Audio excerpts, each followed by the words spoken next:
Et bonsoir tout le monde, bonsoir à tous. Comment ça va? Comment ça va tout le monde? Bonsoir, bonsoir, bonsoir, bonsoir dans le chat. Ça fait plaisir en tout cas d'avoir tout le monde réuni pour cette première édition du Pingu Talk, donc en présence de notre très cher Zonz Live. Comment ça va? Bah écoute, ça va tranquille et toi? Super, moi ça va nickel, bien évidemment. En tout cas, on est forcément très heureux de pouvoir lancer enfin ce concept avec l'équipe, donc qu'on attend de pouvoir lancer depuis un certain temps tout de même.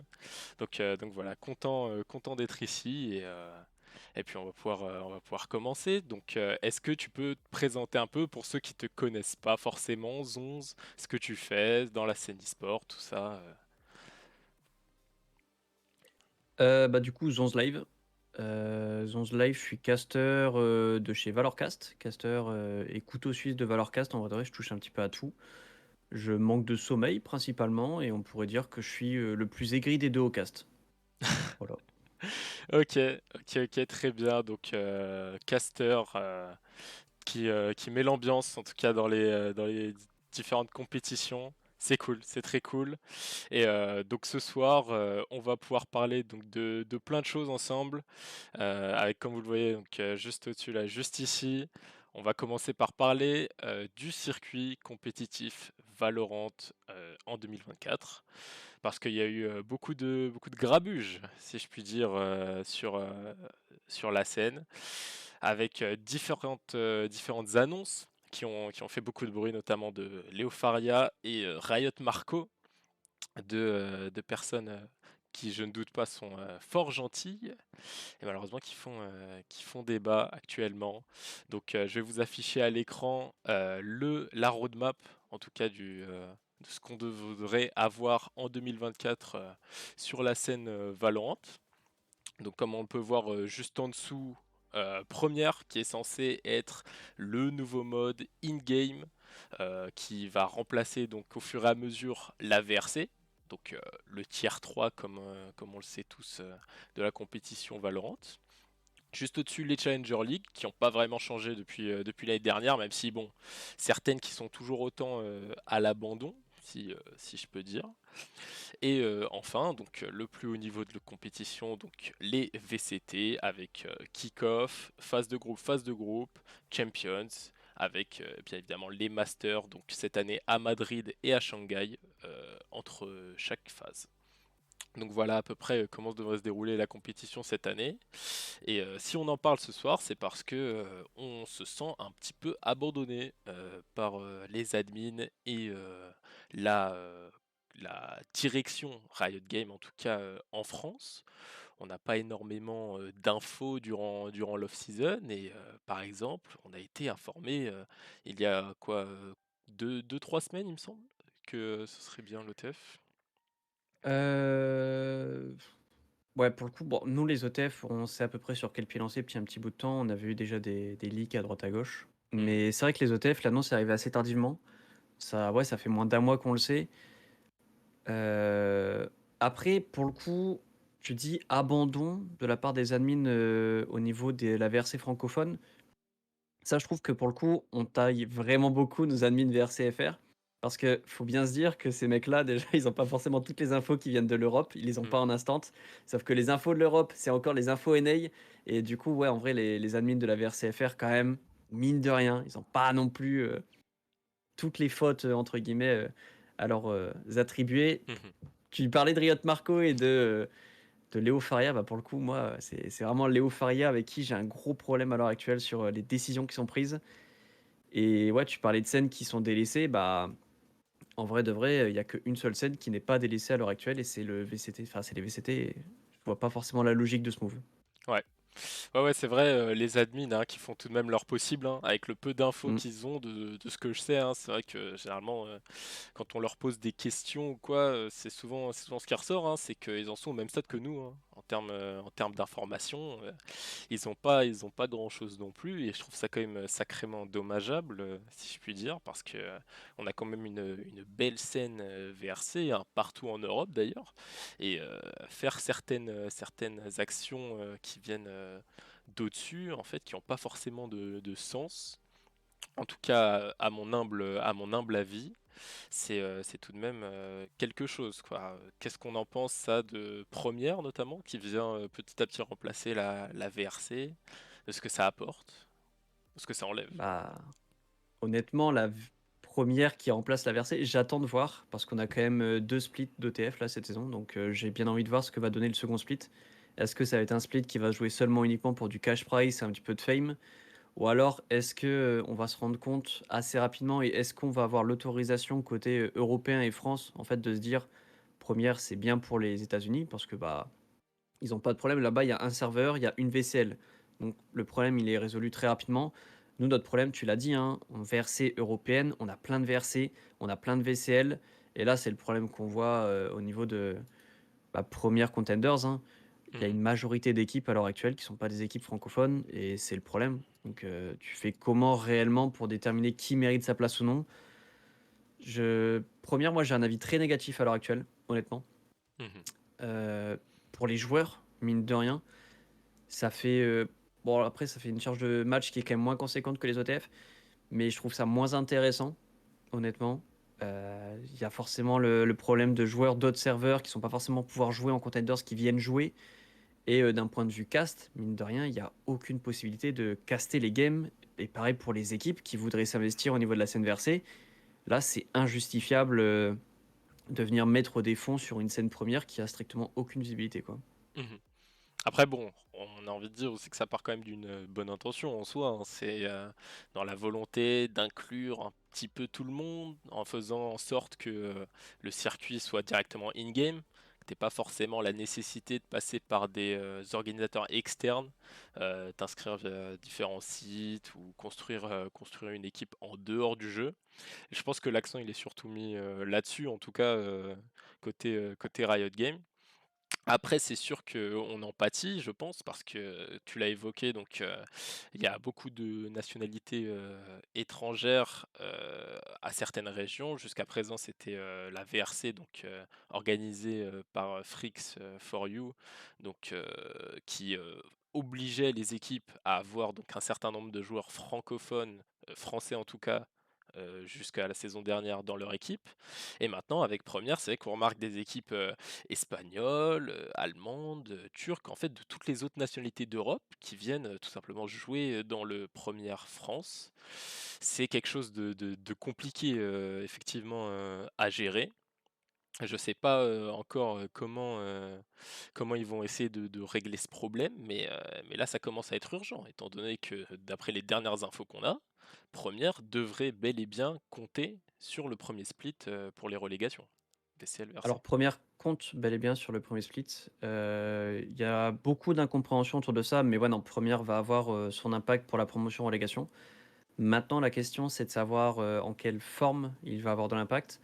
Parce que normalement, si vous avez suivi, enfin si vous avez un petit peu joué au niveau de première, euh, les 8 premiers de chaque division, normalement, vont jouer en playoff. Enfin non, c'est même pas les 8 premiers, c'est tous ceux qui sont à 625 points, je crois, Mhm, qui vont aller jouer en playoff. Et du coup, là, en fait, ça pose un problème, c'est que potentiellement en contenders, tu peux avoir plus de 8 équipes mhm. qui seront dans ce cas-là. Donc ça te fait plusieurs playoffs. Tu choisis comment les mecs. Ouais. Enfin, c'est... Et surtout, en fait, si tu choisis au niveau des playoffs, ça veut dire que potentiellement des équipes espagnoles, turques, de n'importe quel VRC, et même des joueurs de VCL hein, qui jouent en VRC première francophone, alors qu'ils ne sont pas censés avoir le droit, Ouais, ouais. ça va poser un gros problème très rapidement. Et en fait, le problème aussi qui est assez fou, c'est qu'on a le problème en France avec des équipes non francophones ou Benelux qui viennent jouer sur le serveur Paris. Mais en fait, sur toutes les versées, enfin sur toutes les premières de n'importe quelle nation, sur n'importe quel serveur, tu as des équipes partout qui sont pas censées pouvoir jouer sur le serveur parce qu'ils sont pas de la bonne nationalité. Et je crois que tu as des équipes francophones qui vont jouer sur des serveurs genre Madrid ou des trucs dans le genre. Donc c'est pas qu'un problème de première francophone, mais je pense que c'est vachement accentué chez nous parce qu'on a une vaisselle en Europe qui est quand même vachement prestigieuse et qui est l'une des plus suivies. Donc Ouais. ça pose le problème. Ouais, les derniers vainqueurs de l'ascension, hein, notamment, donc Mmh. c'est pas rien tout de même. Et puis on peut s'estimer chanceux, hein, parce qu'en France, l'organisation de la VCL est quand même vachement structurée, c'est bien retransmis par Val FR. Maintenant, je crois que c'est Valorant FR d'ailleurs. C'est ça. Donc oui, on a entre guillemets cette chance d'avoir une VCL qui est propre, avec des casters propres, une diffusion propre. C'est pas le cas partout. Je sais qu'il y a eu beaucoup de problèmes dans les ligues comme la VCL East, je crois, ou Polaris, l'une des deux. C'est Polaris, ouais, je crois, hein. Hmm. Polaris, il y a que des watch parties en fait. Ouais, il me semble que c'est la Polaris qui n'a même pas de retransmission officielle, et je trouve ça quand même hallucinant quand on voit le niveau de la ligue Polaris, de se dire qu'il y a vraiment, il y a juste pas de retransmission officielle. C'est quand même très triste, quoi. Puis forcément, après les équipes françaises aussi qui vont dans d'autres premières, ça aussi c'est un problème. Et c'est surtout vraiment la question, c'est comment va réagir Riot. Une fois que tu auras des équipes qui se qualifieront pour les playoffs, les relégations, tout ça, qui sont pas de la région en fait, qui sont juste pas de la région et qui pourront théoriquement pas participer euh, aux relégations et plus tard donc à la vaisselle de la région. Donc je sais pas. Honnêtement, je sais pas à quoi pense Riot là-dessus, mais il va falloir rapidement réagir parce que tout le monde est un petit peu dans l'attente et dans l'incompréhension. Et malheureusement, j'ai l'impression que les réponses n'arrivent pas. Donc, Bah, en fait, si tu veux, au niveau de première pour l'accession aux promotions, relégations, là, les plus gros bêtes, entre guillemets, qu'on met en place, nous, de notre côté, parce que forcément, hein, on n'a aucune vision non plus, hein, côté Valorcast, hein, c'est que potentiellement, ils vont prendre les 8 premiers de Contenders. Ils vont pas faire attention réellement à qui a les 525 points pour les jeux en playoff. mhm, Et en fait, ils vont juste prendre les 8 premiers francophones. Ils vont les foutre dans un tournoi qui sera géré par des admins francophones. Et ça permettra d'accéder aux promotions relégations. Mais en fait, dans tous les cas, tu parlais juste avant de l'intérêt de première d'éviter de passer par un système externe. Mais par les manquements de ton système interne, tu es obligé de repasser par des systèmes externes. Et je trouve ça dommage en fait de rajouter une surcouche qui vient compliquer tout le truc. mhm. Ou en fin de compte, là, tu as des équipes qui sont impactées. Et je vois notamment Kreezer et Pintero de Nuxeria. Ça a été annoncé, donc c'est plus un leak. Je le dis à voix haute pour m'en convaincre. Qui ont déjà joué contre des équipes, je crois ils ont joué contre Orcus, et Orcus c'est des Espagnols. Et du coup en fait ils se sont fait, ils ont perdu le match, et du coup ça t'impacte un petit peu dans ton accession potentielle aux promotions relégations via ça. Ouais, Mhm. Orcus 2 fois. Et du coup, en fait c'est pour ça que c'est à chier. Dans tous les cas, tu te fais impacter par des équipes qui sont pas censées être là. Et c'est pas les seuls, c'est pas les Mhm. seuls. J'ai plein d'échos de beaucoup d'équipes, de beaucoup de joueurs qui se plaignent en fait. C'est Pingdiv, c'est pas des Français quoi. C'est Ouais, complètement. Et tu l'as mentionné. Quel est l'intérêt de venir rajouter cette surcouche in-game si au final tout fonctionnait très bien sans? Mm. Et que derrière tu t'en occupes pas de manière réactive, de manière claire, je sais pas. Franchement, je sais pas, vu que bon, je fais le comparatif donc avec peut-être d'autres versées en Europe, mais il y a celle de l'Espagne avec la Liga Radiante ou en Allemagne avec Project V, qui sont des VRC qui sont carrément semi-professionnels, avec vraiment un système de ligue, hein, concrètement, en dessous de la VCL et qui fonctionne très bien. Donc je sais pas trop ce que Riot également a prévu pour ces ligues-là. Je suis pas trop non plus informé de la situation dans ces autres pays, mais je suppose que c'est la même incompréhension partout, hein. De toute façon, je vois pas pourquoi ce serait différent là-bas. Et ouais, dommageable, je pense. Bah, honnêtement, hein, je pense que la décision a été prise par des mecs qui n'ont juste pas pensé aux VRC européennes. La Mhm. décision, elle vient de NA. Le head of e-sport de Valorant ne considère comme e-sport à viabiliser seulement uniquement les VCT. Il considère pas les VCL, il considère pas les VRC. Et en fin de compte, quand tu ne regardes et quand tu ne jures que par ta VRC, tu oublies les ligues qui sont inférieures. Et de ce fait-là, bah, tu oublies tout simplement ton terreau qui t'amène ta VCT. Et c'est bien le problème. Là, il Mhm. est en train de fragiliser les bases qui étaient déjà bien en place dans différents pays. Et ils ont juste vu qu'aux États-Unis, ça allait simplifier le truc. Ouais. T'as plus besoin de passer par un orga externe. T'as tous tes joueurs américains qui vont jouer sur le même serveur contre les mêmes mecs. Et Ouais. ça te fait un tri qui est beaucoup plus rapide. Ouais, et c'est des propos vraiment très limites hein, qui ont été bah, dits tout simplement par Léo Faria. Et c'est vrai que j'ai l'impression qu'il n'y a même pas eu de réaction en interne. Enfin, personnellement, je m'attendais peut-être à un tweet d'explication, peut-être des excuses auprès des scènes VCL et VRC, mais je pense qu'on peut les attendre encore longtemps, ces excuses, hein, parce que là, franchement, ça fait quand même un bon bout de temps qu'on attend des explications de la direction Riot Games et j'ai l'impression qu'elles viennent pas. Donc c'est peut-être des propos qui sont effectivement avérés, quoi. À part les VCT, j'ai l'impression que c'est quand même vachement débrouillez-vous et puis voyez ce que vous pouvez faire. Bah, c'est celui qui est en charge qui pense ça, hein, donc forcément après les équipes derrière doivent, s'aligner, hein. C'est malheureux, mais c'est je pense, va falloir 2 3 ans avant qu'on se rende compte que en enlevant de la stabilité au niveau des vaisselles et c'est ce que Première va apporter, hein, mine de rien, la VRC est impactée, mais la vaisselle l'est encore plus. Mhm. Parce que là, on a 2 promotions relégation. Pour toutes les équipes de VRC, c'est vachement intéressant. Ça, je dis pas. Maintenant, le problème, c'est que pour une équipe qui est en vaisselle, c'est des salaires. Des salaires, faut des sponsors. Pour tes sponsors, bah, comment tu vas expliquer que potentiellement ton équipe, elle est là pendant 4 mois après le dégage? C'est Avant, elle était là pendant 1 an. Tu au moins cette garantie-là de tu 1 an, ils sont là pendant 1 an, c'est acté. Maintenant, t'es même plus sûr de ça, quoi. Et puis bon, quand on voit le nombre d'équipes, encore une fois, en vaisselle Polaris, hein, les pauvres, hein, c'est eux, j'ai l'impression, qui subissent le plus ce système. Mais il y en a énormément qui n'ont pas d'organisation. Je pense Mmh. à Human Trapwire, Chippy Chapa récemment, plusieurs autres, j'en oublie sûrement des meilleurs, mais c'est quelque chose. Et en tout cas, j'espère qu'il y aura au moins des changements, des annonces pour nous rassurer prochainement. Parce que là, ça commence à être critique hein, en termes de suivi. Ouais, comme tu le dis, ça commence à être critique et je pense que ça va juste pas aller, en s'améliorant, hein, pour Mm. être tout à fait honnête là. C'est va falloir tanker quelques années. Mm. J'ai bien l'impression, étant donné que ça a été donc annoncé, cette roadmap a priori devrait rester donc au moins pour 5 ans de ce que j'ai vu, parce que du coup il y aura l'ascension l'année prochaine. Nouvelle ascension, donc a priori on change pas de système. À voir. À voir. Et en parlant de système, je pense que c'est le bon moment pour faire la transition avec notre deuxième sujet du jour, donc les autres circuits e-sport de 2024 et la concurrence donc de Riot, comment Riot se place par rapport à toutes ces autres scènes. Alors, donc, je vais vous montrer en images, bien évidemment, la roadmap proposée par Overwatch, donc la roadmap pour la saison 2024. À la manière de Riot Games, il nous explique un petit peu le format, donc qui, en tout cas, en Amérique, en Europe et en Asie, se déroulera donc en stage 1, stage 2, Europe, Amérique, et juste un seul stage pour l'Asie, puis un major. Et ensuite, stage 3-4 et le deuxième stage pour l'Asie, puis les finals en fin d'année.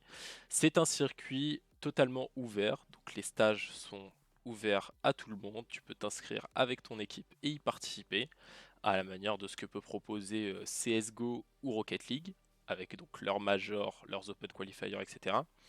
Est-ce que ce serait pas un système qu'aurait pu adopter Valorant et Riot Games, bien évidemment, pour sa scène compétitive? C'est la question qu'on se pose. Un open qualifier direct? C'est ça, à la manière de ce qu'il y avait, je sais pas si vous vous souvenez au début de Valorant, quand c'était encore le système où tout le monde pouvait se rencontrer un petit peu partout.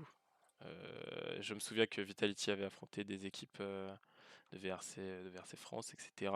C'était l'ancien système, on remonte à loin, hein, c'était 2021 il me semble. Donc ouais, un circuit ouvert qui permettrait à tout le monde en fait de se qualifier à des events mondiaux comme les Masters, quoi. Même si bon, sur le papier, ce serait donc les meilleures équipes, bien évidemment, celles de VCT actuelles qui devraient logiquement y participer.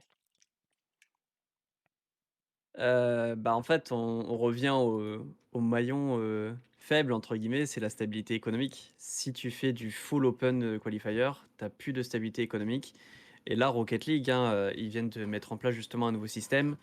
Et bah là, tu as beaucoup d'acteurs majeurs qui sont en train de se plaindre que c'est pas viable. C'est pas intéressant de faire ça. Dans tous les cas, l'e-sport, faut mettre en avant et faut aider et accompagner tes top teams.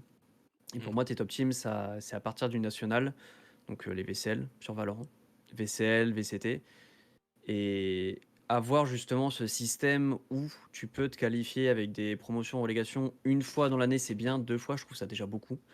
Mais avoir un système de promotion relégation une fois dans l'année, c'est ce qu'il te faut grand maximum. Ça te permet de renouveler un petit peu, et il en faut pas plus. Mhm. Ouais, je comprends. Je comprends. Un système peut-être plus à la CSGO alors. CSGO qui donc, je le rappelle, hein, ont des organisations partenaires, donc avec Blast et le SL, qui donc eux Je s'occupent crois que ça s'arrête ça aussi, hein. des plus grandes équipes. Effectivement, ça s'arrête, mais donc évidemment à partir de, il me semble, je sais plus si c'est cette saison ou si c'est la saison prochaine, mais Je ça crois que devrait les s'arrêter Open si c'est Qualifiers ont déjà commencé, ça a été un sacré fiasco parce que c'était rempli de cheats, Ouais, il me ça j'avais semble. vu, ça j'avais vu. Malheureusement, compliqué d'organiser des Open Qualifiers sur CS sans qu'il y ait beaucoup de Mm. cheaters. Déjà qu'il y en a beaucoup dans, dans les modes de jeu compétitifs classiques sur CS. Forcément, quand c'est full open, ça dégénère un petit peu. Mais ouais, quand des organisations comme Blast peuvent pourquoi pas organiser des majors, donc avec les plus grandes équipes, et laisser la possibilité à une ou deux équipes de se qualifier de manière open.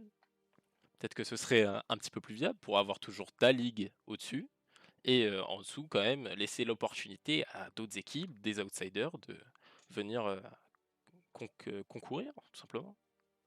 Bah, moi, honnêtement, je suis partisan de dire que le système VCL, enfin VRC avec OTF comme on avait nous, into VCL, pour moi, c'est l'un des formats les plus viables. Euh, Ça te permet de stabiliser quand même pas mal d'équipes, mine de rien. Parce Mhm. que les promotions relégation, c'est généralement les mêmes équipes qui arrivent et c'est pas tes top teams de VCL qui sont en relégation.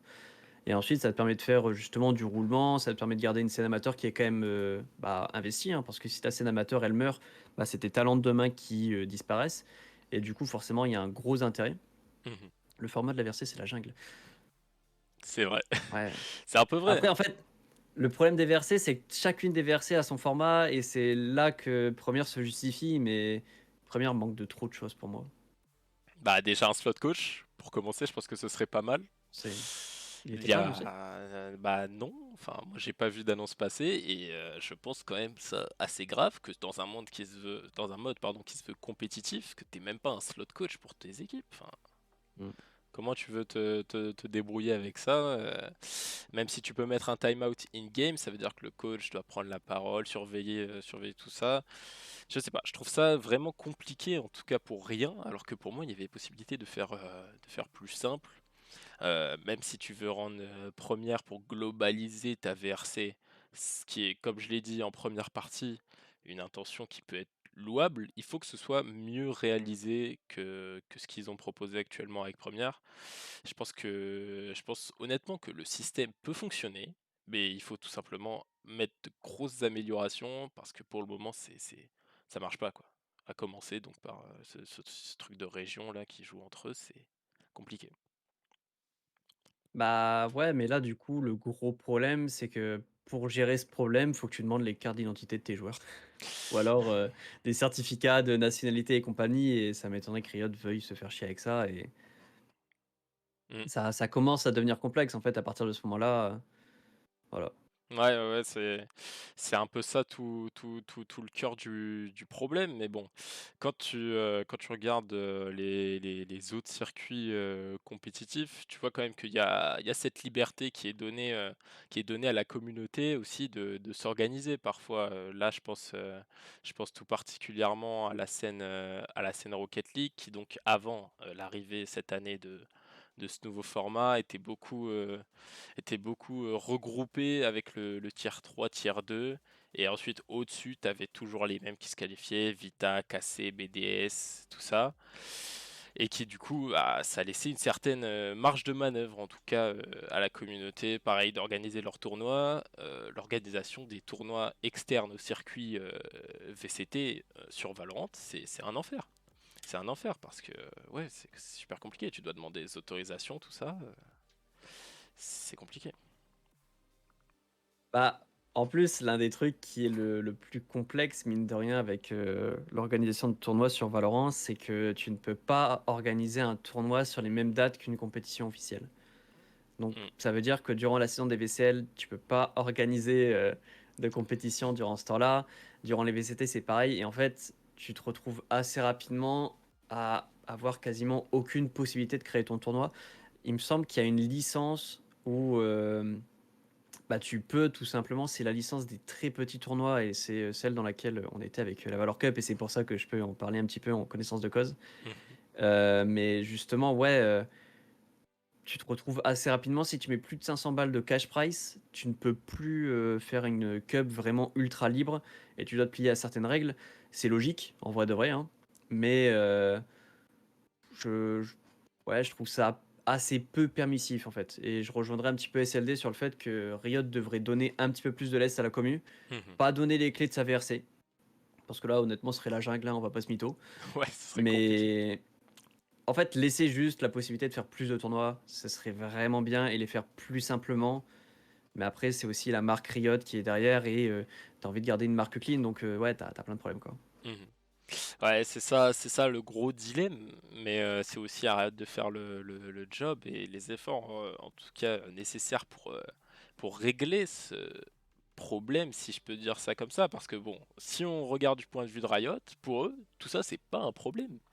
Pour eux, là, tout ce qui se passe, c'est normal et c'est comme ça que la scène devrait se structurer, mais dans les faits, quand tu participes et que tu es un acteur, une organisation, un joueur de la scène, bah, je pense que la situation est vraiment complexe à gérer, à manager, parce que bon, pour moi, c'est vraiment un manque de communication. Et après, bon, je vais revenir à la comparaison avec les autres scènes. Enfin, les autres scènes s'occupent de leur circuit compétitif. Il y a un problème sur le circuit compétitif, c'est tout de suite réglé. Alors que chez Riot Games, généralement, quand il y a un problème quelconque, je pense à ce qui s'était passé en VCT Amérique avec The Guard qui avait lâché donc leur roster après être réussi à monter et Riot qui avait communiqué sur le fait que les joueurs The Guard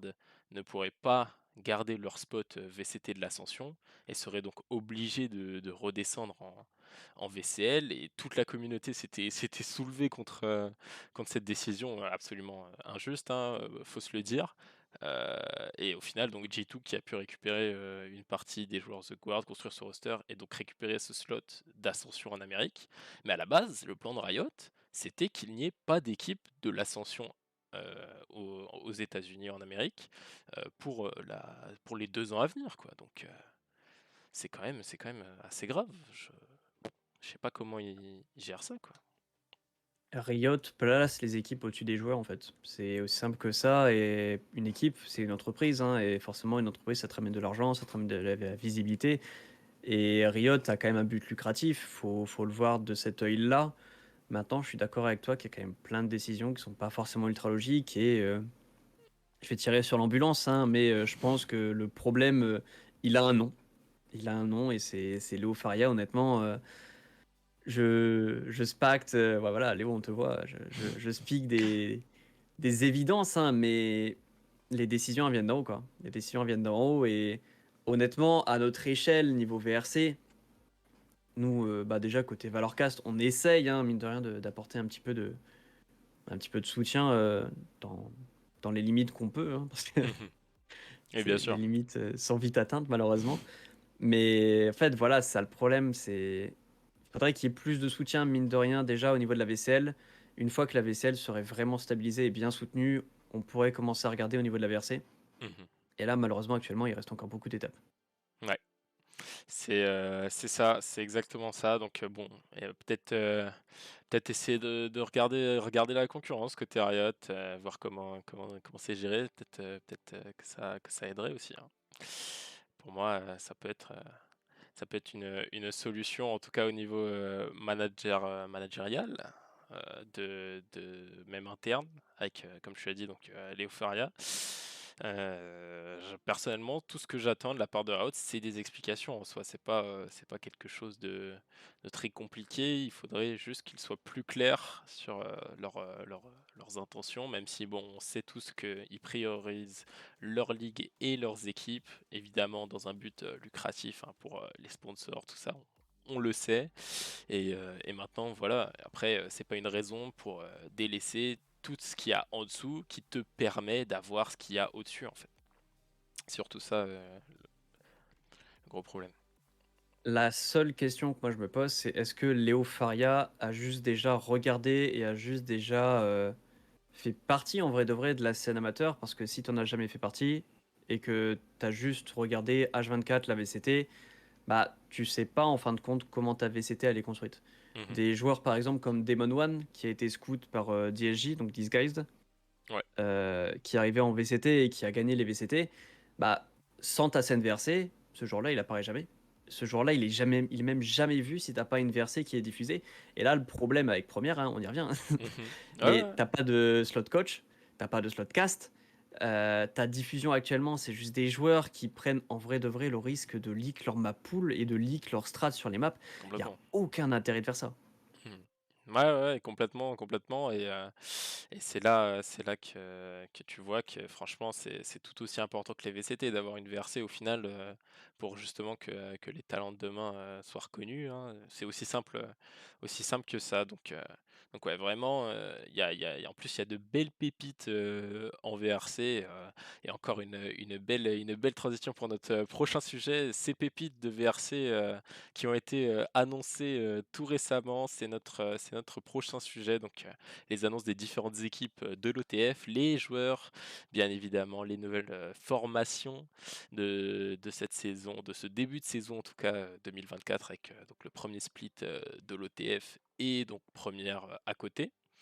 Donc on va vous afficher au fur et à mesure quelques petites équipes. On va essayer d'en parler tranquillement.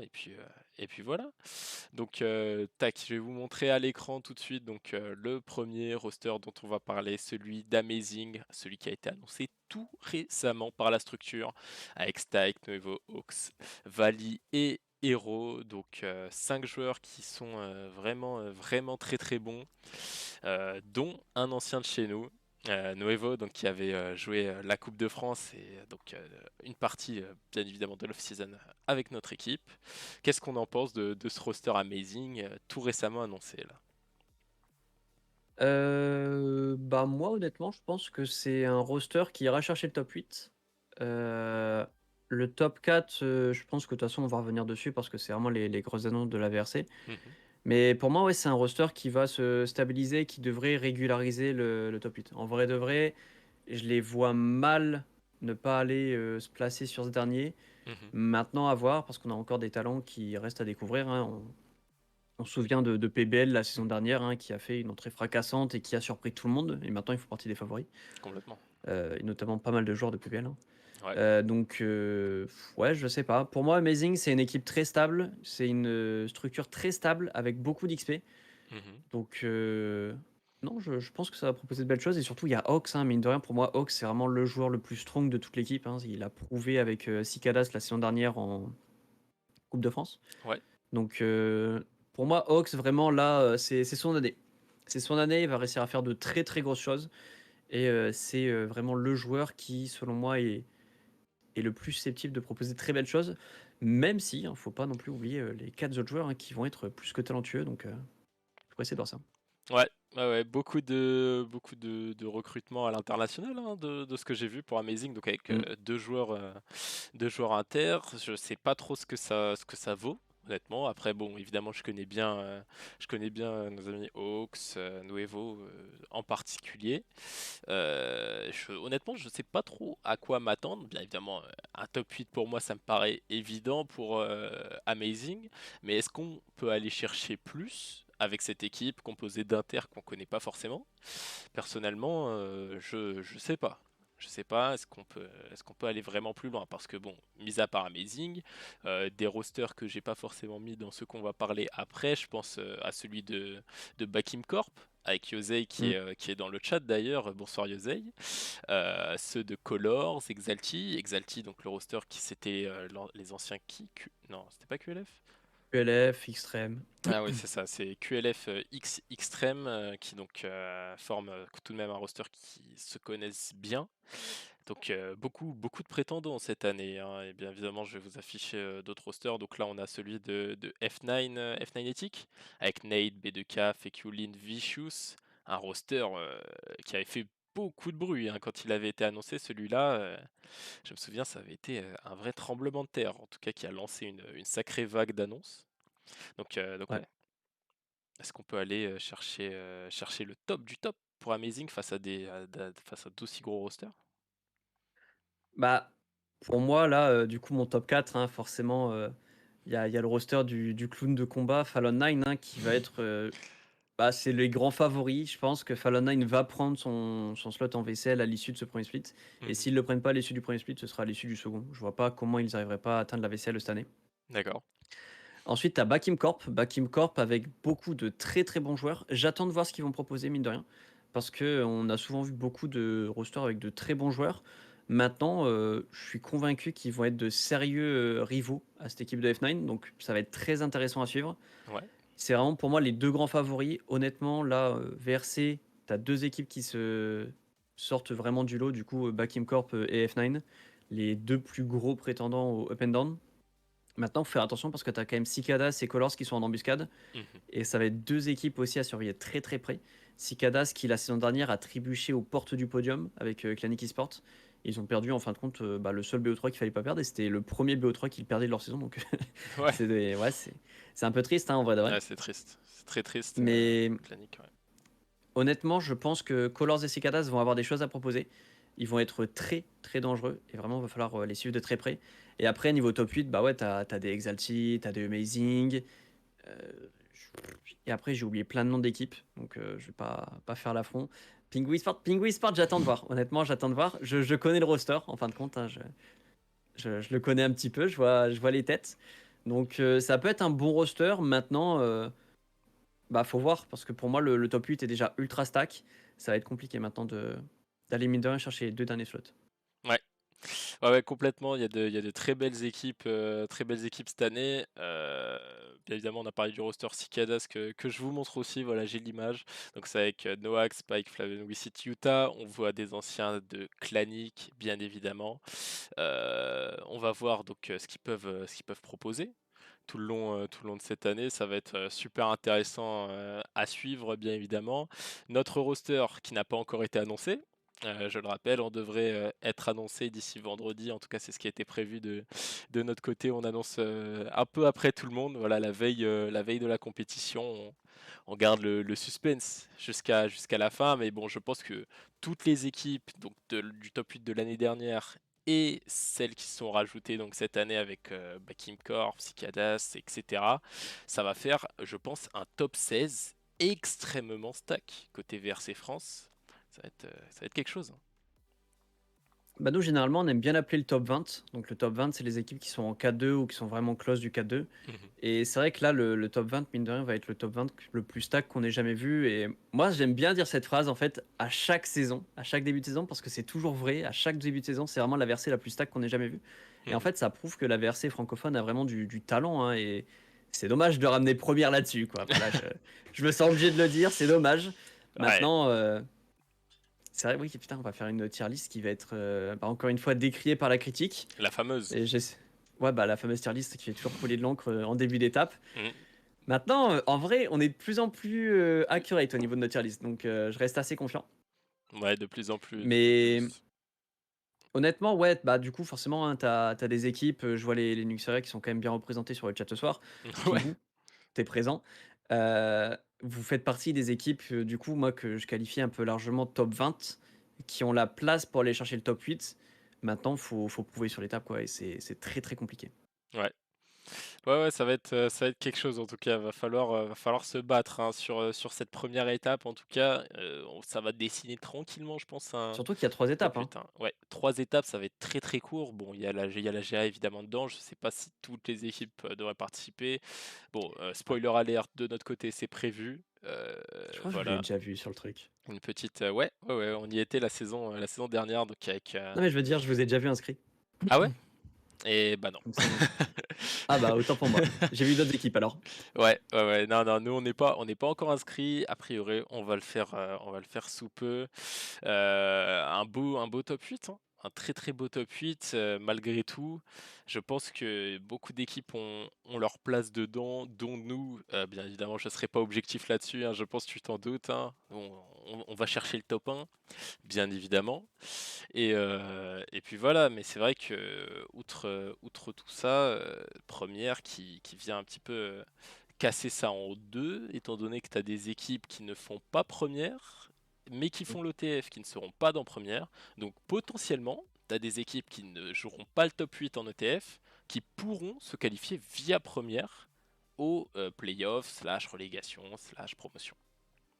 Mais tu vois, justement, il y a des équipes qui font doublon et moi là, ma question elle va être là et justement, je pense, au clown de combat et de son roster parce que là, ils sont en 5-0 à l'heure actuelle et justement, là, je me pose la question, ceux qui du coup potentiellement iront chercher les playoffs et les promos relégations via les ETF et qui iront aussi les chercher via première, ils vont faire comment pour la gérer ces mecs-là? Ils vont avoir 2 slots genre? Ils vont jouer contre eux-mêmes premier tour? Ils vont passer un tour gratuit. Hop, Mmh. tranquillement. Bah, on sait pas, c'est ça le problème. C'est comme ce que je disais juste avant, il y a un manque de communication, je pense, de la part de Riot, encore une fois. C'est compliqué, on a peu de visibilité là-dessus. Donc nous, on fait première et l'OTF également. Et comme tu l'as dit, donc le roster au très cher Warcloud qui va donc participer aux deux et qui est bien évidemment un grand favori là-dessus. Comment ça va se passer quoi? Est-ce qu'on va décider de les supprimer de première et de faire monter notre équipe? Je sais pas comment ça va se passer honnêtement. Il va falloir, je pense, attendre encore un peu pour avoir les réponses à ces questions. En tout cas, ouais, comme tu l'as dit, moi, un top 4 que je pense se dessinera sans classer le top 4, hein, mais pour moi, c'est assez évident, hein. Backing Corp, Ouais. F9, Cicadas et nous, bien Ah évidemment. mais attends, vraie question là, vraie question. Mhm. Bakim Corp ou F9? Ah, Premier de la VRC. Parce que la pour question qui moi, fâche. c'est F9. Ah ouais? Honnêtement, je le dis, ouais, pour moi, c'est F9. Mhm. Équipe très très solide, beaucoup de talents qui ont beaucoup d'XP sur des ligues supérieures. Bakim, on manque potentiellement un petit peu de l'XP conséquente qu'à F9. Et surtout, Mhm. F9, il y a un coach qui vient des VCT. Donc, enfin, t'as trop d'arguments pour aller dans F9. Mhm. Mais du coup, vas-y, F9 ou Bakim? Là, j'ai envie de savoir. Ah, personnellement, mon cerveau penche Bakim. Ok.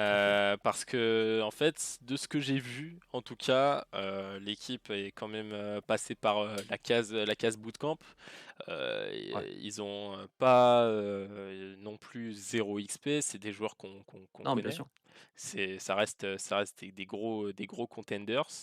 Le roster F9, forcément, il est terrifiant. Tu regardes juste les noms, tu sais très bien que ça va jouer le top 2 minimum pour moi.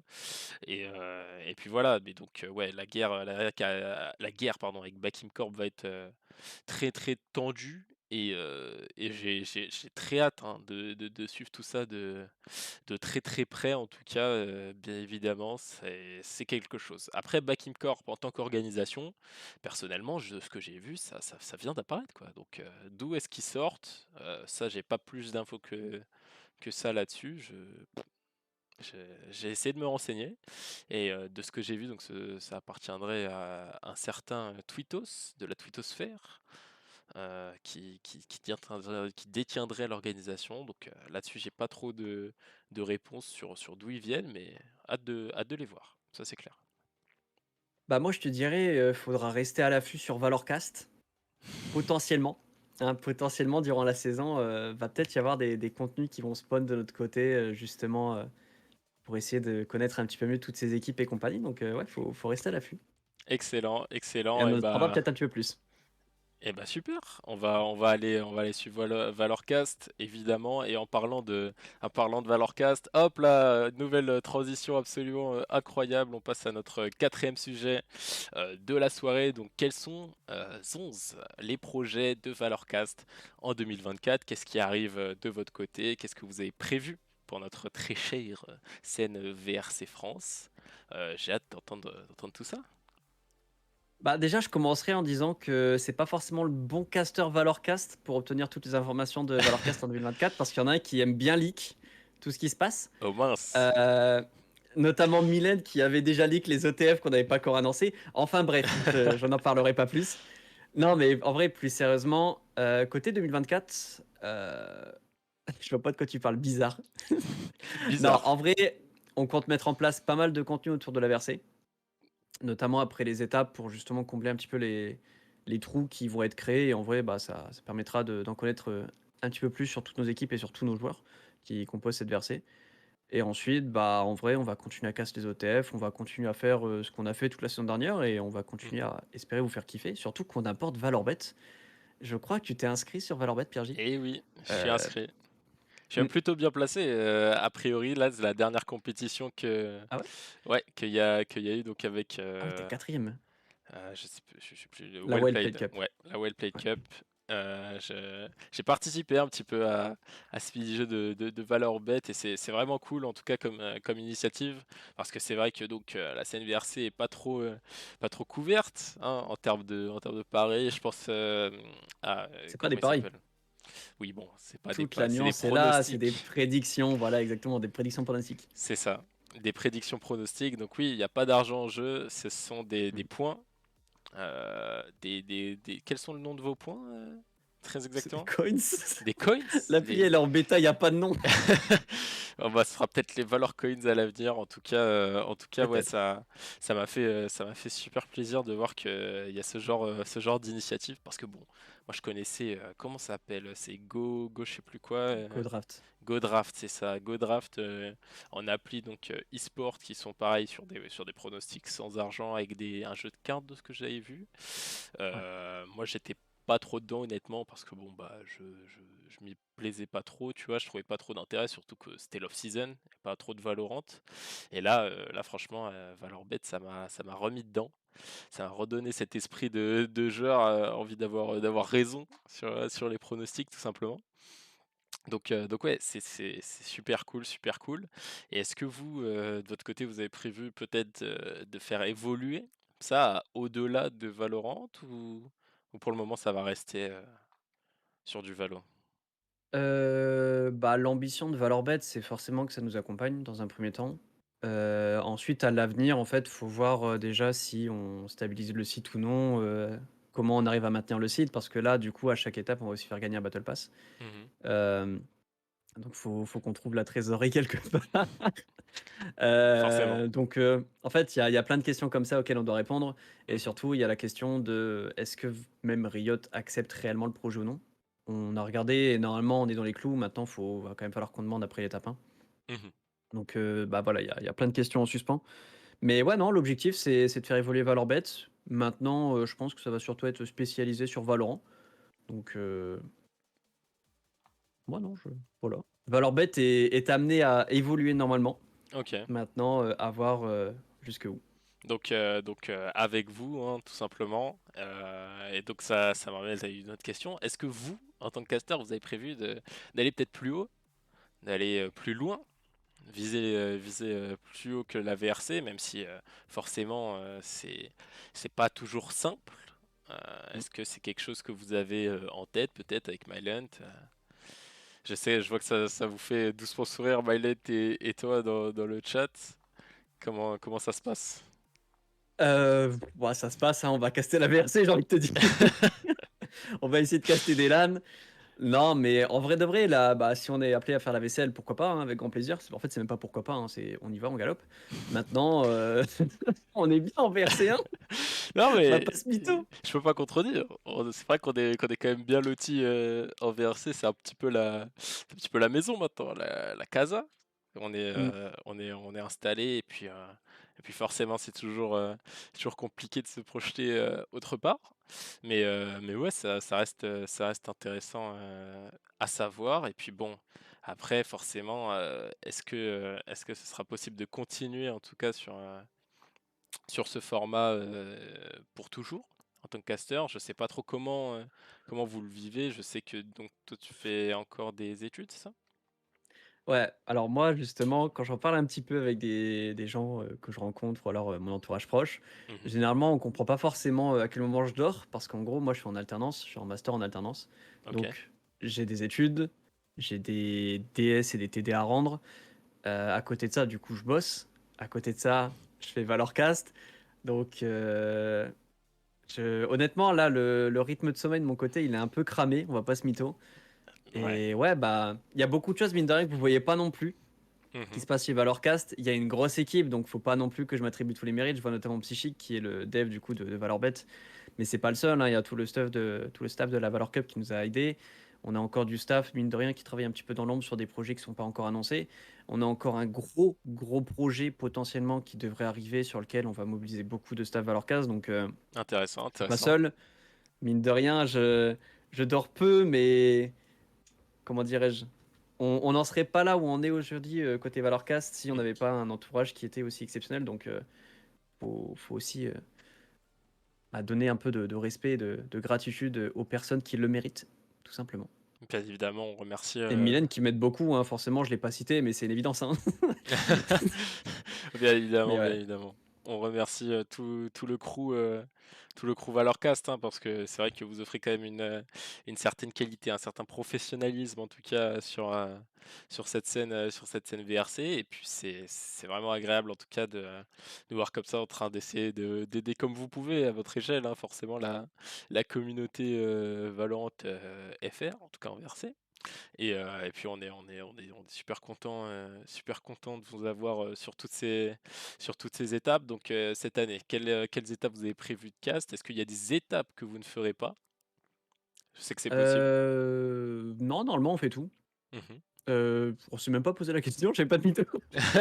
Normalement, on fait C'est toutes les acquis. étapes. On fait ce qu'on a le droit de cast. Voilà, c'est aussi simple que ça.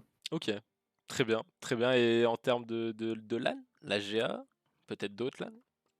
Honnêtement, Valorcast a aussi comment ça s'appelle? Un running gag en interne, c'est que quand on a une réponse, on est content parce que généralement on nous répond pas. Donc soit on pue de la gueule, soit on sait pas écrire, mais je sais pas, c'est l'un des 2.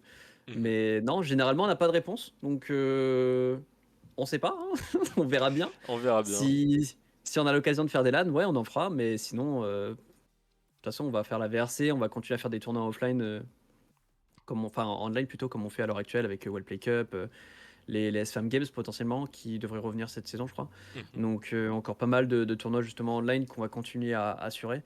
Maintenant, ouais, si on peut partir en LAN, ce sera avec grand plaisir, ouais.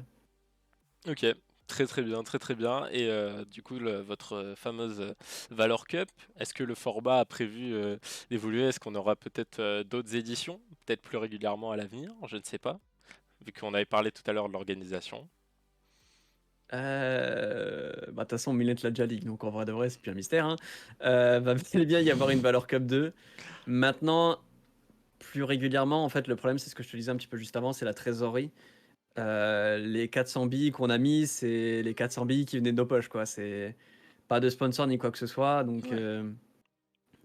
on aimerait le faire plus régulièrement. C'est forcément quelque chose qu'on aimerait vraiment faire. Maintenant, ça va être très compliqué comment ça s'appelle, à faire de manière plus fréquente.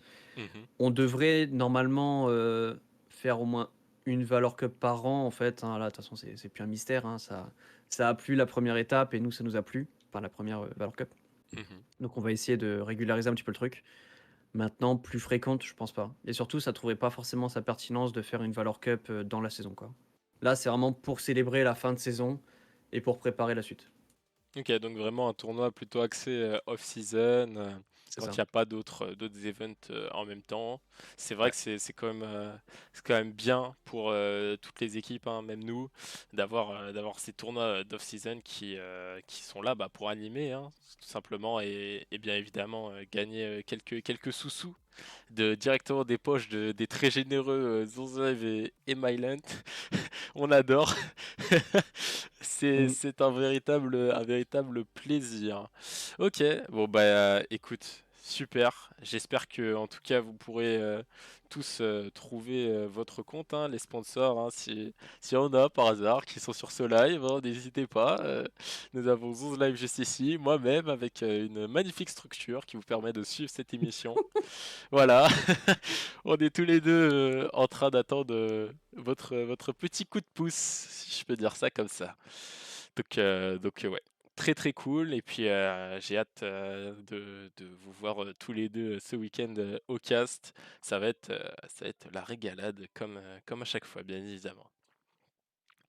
Bah, écoute, on espère. C'est tout ce qu'on espère. C'est tout ce qu'on espère. Bon bah merci à tous d'avoir suivi cette petite émission, la première, j'espère de nombreux autres. Pourquoi pas avoir Zonz plus tard, on ne sait pas, peut-être d'autres.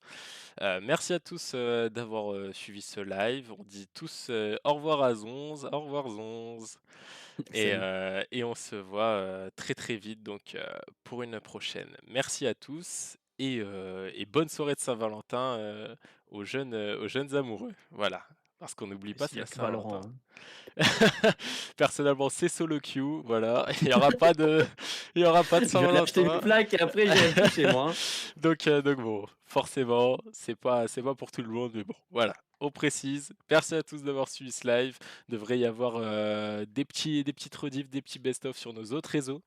Donc n'hésitez pas à suivre, hein. Bien évidemment, vous avez juste en dessous tous les panneaux, tous les magnifiques panneaux qu'on vient de refaire, YouTube, TikTok, Twitter, Instagram, tout ce que vous voulez. Donc voilà, on se retrouve là-bas et bonne soirée à tous. Ciao Salut. ciao.